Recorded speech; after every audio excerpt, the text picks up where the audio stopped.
Let me tell you about a specific kind of peace that most people misunderstand. It's not laziness. It's not fear. It's not depression hiding behind closed doors. It's the deep, quiet exhale when you finally close the door behind you, when the world stops asking things of you, when you can just exist without performing. If you love staying home, you know this feeling in your bones. You know what it's like to count down the hours at a social event, to smile and nod while something inside you is slowly draining, to finally get home and feel your whole nervous system settle like water after a storm. You know what it's like to cancel plans and feel not guilt but relief, to prefer Friday nights alone over crowded bars, to find more comfort in familiar walls than in new adventures, and you've probably spent years wondering if something is wrong with you. Why don't I want to go out like everyone else? Why does socializing exhaust me when it seems to energize others? Why do I feel most like myself when no one else is around? Here's what I want you to understand. Nothing is wrong with you. You're not broken. You're not antisocial. You're not wasting your life. You just have a psychology that works differently, a nervous system that needs different things, an inner world that requires space to breathe. And if you've ever felt guilty for loving home, if you've ever forced yourself into situations that drained you just to seem normal, if you've ever wondered why peace feels more natural to you than excitement, stay here. Because what you're about to understand isn't just about preferring home, it's about why you became this way, what it means about who you are, and why this part of you deserves protection, not fixing.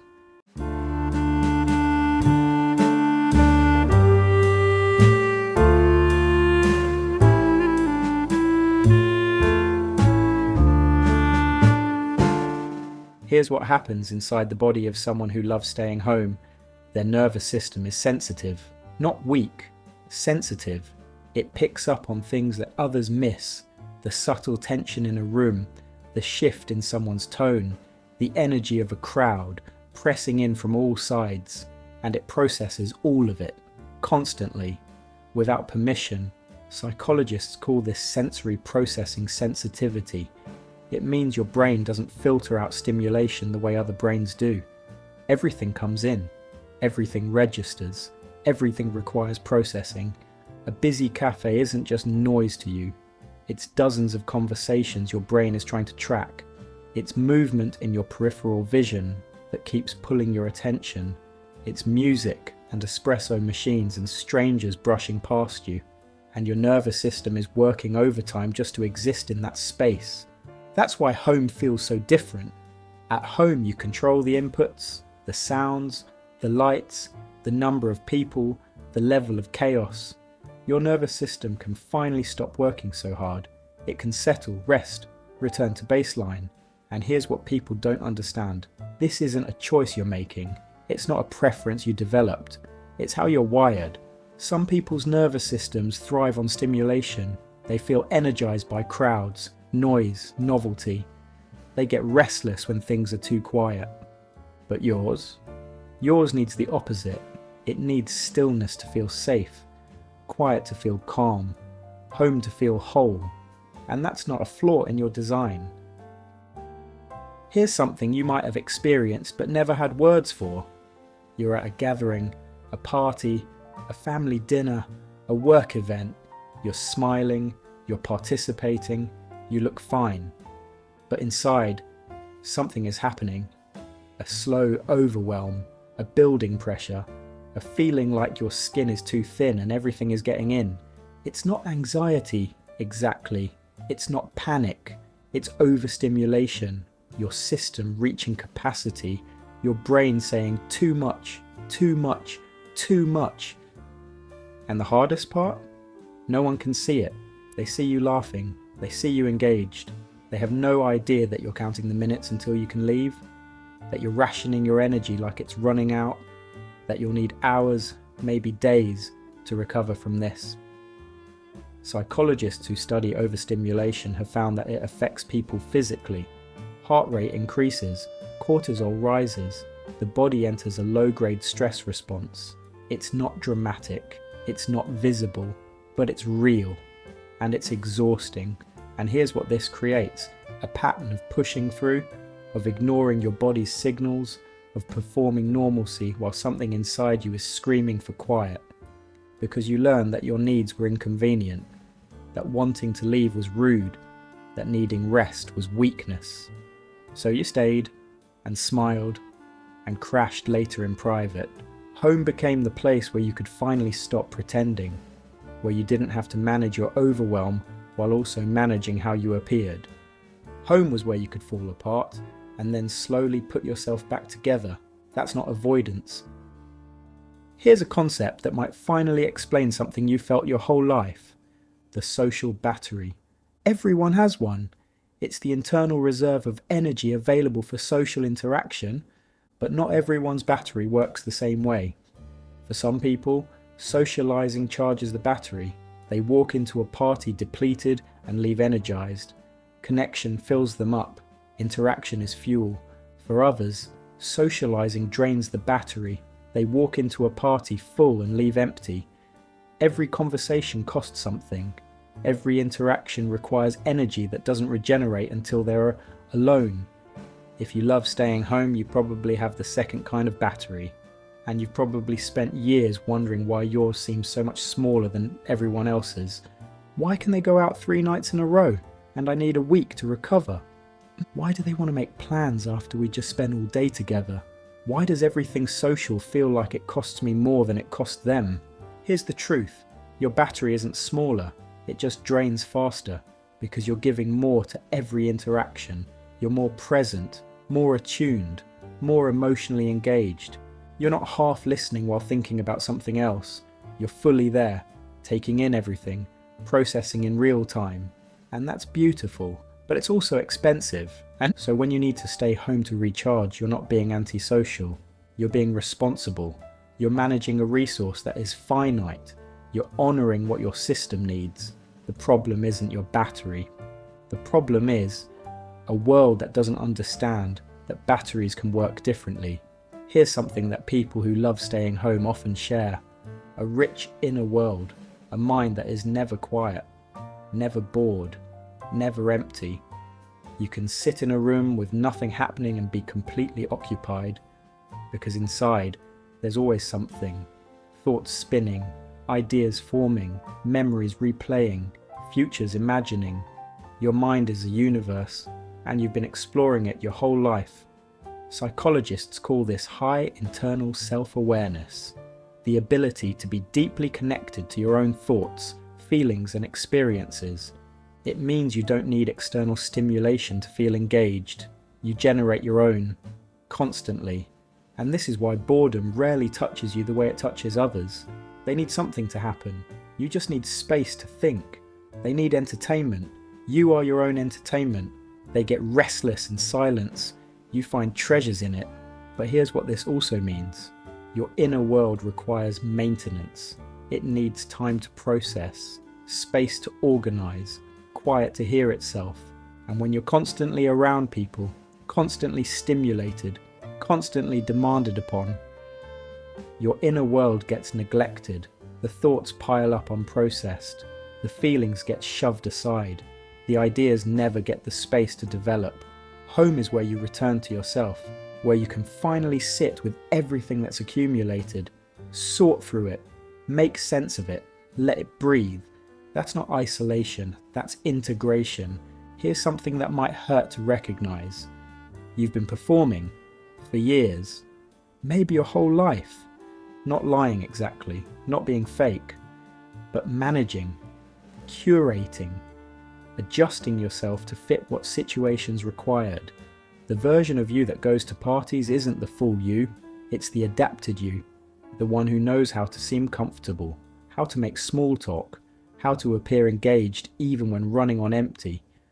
The version of you at work isn't the real you, it's the professional you, the one who can sustain energy for meetings, who can collaborate all day, who seems fine with open offices and constant interruptions. And these versions aren't bad. They're survival strategies. They're how you've navigated a world that doesn't make space for your needs. But they're exhausting to maintain, because every hour on a mask is an hour away from yourself. Every performance requires energy that doesn't go toward living. It goes toward appearing to live. And home is where the mask comes off, where you don't have to be the charming one, the engaged one, the one who's always up for anything, where you can be tired, quiet, boring, unimpressive, where you can just be. That's why home feels like relief, because home is where you stop performing and start existing. Here's something that people misunderstand about those who love staying home. They think you don't like people. That's not true. You love people. Deeply, intensely, completely. You just love them differently. You don't want 100 acquaintances. You want 3 real friends. You don't want constant contact. You want meaningful contact. You don't want to see people every day. You want to see them fully when you do. Your relationships are deep, not wide. Intense, not scattered. Chosen carefully, not accumulated casually. And when you let someone in, you let them all the way in. You remember what they said 3 months ago. You notice when something's wrong before they say it. You show up in ways that require real attention, real presence, real care. But this kind of relating requires space. Space to miss people. Space to think about them. Space to prepare for the energy that real connection demands. And when you don't get that space, your relationships suffer. You become depleted, resentful, unable to give what you want to give. So when you stay home instead of going out, you're not avoiding connection. You're protecting your capacity for it. You're making sure that when you do show up, you can show up fully. That's not antisocial. That's deeply social in a way that most people don't understand. Here's something worth asking. Where did this start?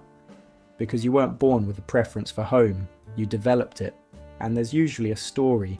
Maybe you grew up in a chaotic household where there was always noise, always conflict, always unpredictability, and your room became the only safe place, the only quiet, the only thing you could control.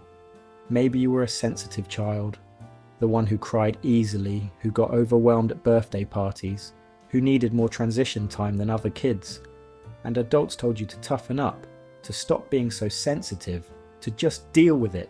So you learn to retreat, to manage your needs in private, to create a world inside where no one could tell you that you were too much. Maybe you were lonely, not many friends, not much connection, and instead of becoming someone who craved people, you became someone who learned to live without them. You built a life that didn't require what you couldn't get. Or maybe nothing dramatic happened at all.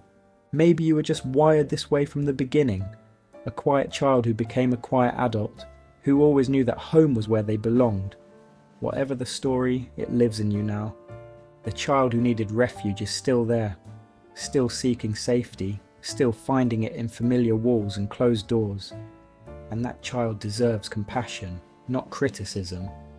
Here's the weight that people who love staying home often carry.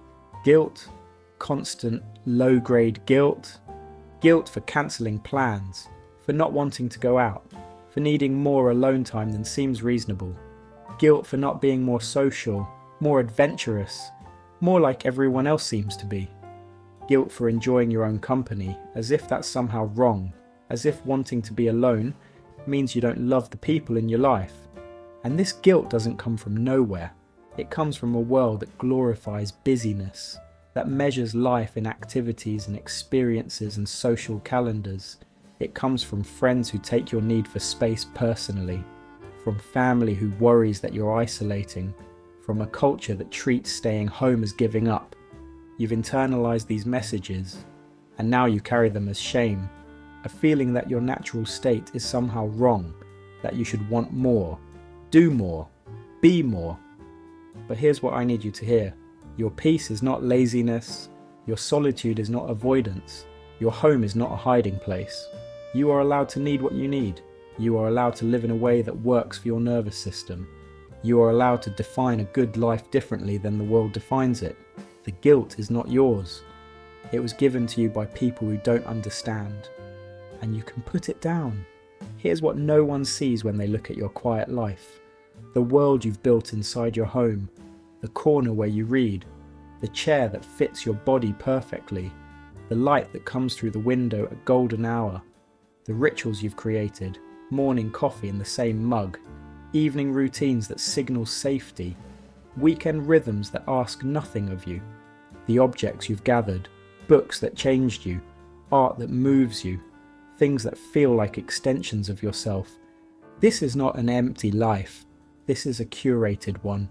You've built a world that reflects who you are, a space that doesn't demand performance, a home that feels like home in the deepest sense. And inside these walls, you're not doing nothing. You're thinking, creating, processing, growing. You're having the inner experiences that will shape everything you do when you finally step outside. The people who see your quiet life as small don't understand. They see closed doors and assume emptiness. But you know what's inside. A universe. Yours. Here's what people assume about those who love staying home. They assume you're depressed, that happy people want to go out. They assume you're scared, that confidence means constantly engaging with the world. They assume you're missing out, that life happens only in crowds and events and adventures. And these assumptions hurt because they turn your peace into a problem, your contentment into a symptom, your choice into a deficiency. But here's what they don't see. You can love staying home and still be happy. These things are not opposites. You can prefer solitude and still have deep relationships. These things coexist. You can find more meaning in a quiet evening than most people find in a vacation. Meaning is not about location. The assumption that staying home equals missing out is based on a specific definition of life, a loud definition, an external definition, but life doesn't only happen in public. It happens in the thoughts you think alone, the peace you feel in silence, the self you discover when no one is watching. You're not missing out on life, you're just living it differently. So here's what I want you to know. You're allowed to stay home, really, fully, without apology. You're allowed to cancel plans when your body says no. You're allowed to need recovery time that seems excessive to others. You're allowed to prefer your own company. You're allowed to build a life that doesn't look like everyone else's. One with fewer events and more depth, less noise and more meaning, smaller circles and deeper connections. You're allowed to protect your peace like it matters, because it does matter. It's the foundation everything else is built on. You're allowed to say no without explaining yourself, to disappoint people who want more from you than you can give, to prioritize your well-being over their expectations. And here's what else. You're allowed to enjoy it, not just tolerate staying home. Enjoy it, love it, choose it gladly, without guilt, without shame, without the constant feeling that you should want something else. Your way of being in the world is valid. It always was. Here's the truth about loving home. It doesn't mean you never go out. It doesn't mean you avoid the world forever. It means you go out on your terms. When you're ready. When you want to. When you have the energy to actually enjoy it. And when you honour your need for home, something interesting happens. The outside world becomes less threatening. Because you're not approaching it depleted. You're not forcing yourself when you have nothing to give. You're going out from a place of fullness. And that changes everything. The parties you choose to attend become enjoyable because you're not running on empty. The relationships you invest in deepen because you have something to give. The adventures you take become memorable because you're actually present for them. Home is not a prison that keeps you from life. It's a launch pad that prepares you for it. And when you understand this, you stop feeling guilty. You start seeing your time at home as preparation, as restoration, as necessary. Not as failure, not as avoidance, not as missing out, as getting ready for the moments that matter. So tonight, when you close your door and feel that familiar relief wash over you, don't question it, don't judge it, don't wonder if you should be somewhere else. Let yourself sink into it. The quiet, the stillness, the peace that has always been your home inside your home. You are not alone in this. Across the world, right now, millions of people are doing the same thing. Exhaling, settling, returning to themselves. You are part of a quiet tribe. People who feel deeply, who need more space, who find their wholeness in solitude. And there's nothing wrong with any of you. You grew up learning that your needs were different. And maybe you spent years trying to change them, to be more like people who thrive in crowds, to want what they want, but you couldn't change it. because it's who you are, and who you are is not a problem to solve. It's a self to honour. So honour it, stay home, love it, build a life that fits your nervous system instead of fighting it, and know that your peace is not small. The world will keep telling you to go out more, to be more social, more active, more visible, but you know something the world doesn't, that the richest life isn't the loudest one, that depth matters more than breadth, that the person who knows how to be at home with themselves can be at home anywhere. And you? You've been practicing that your whole life.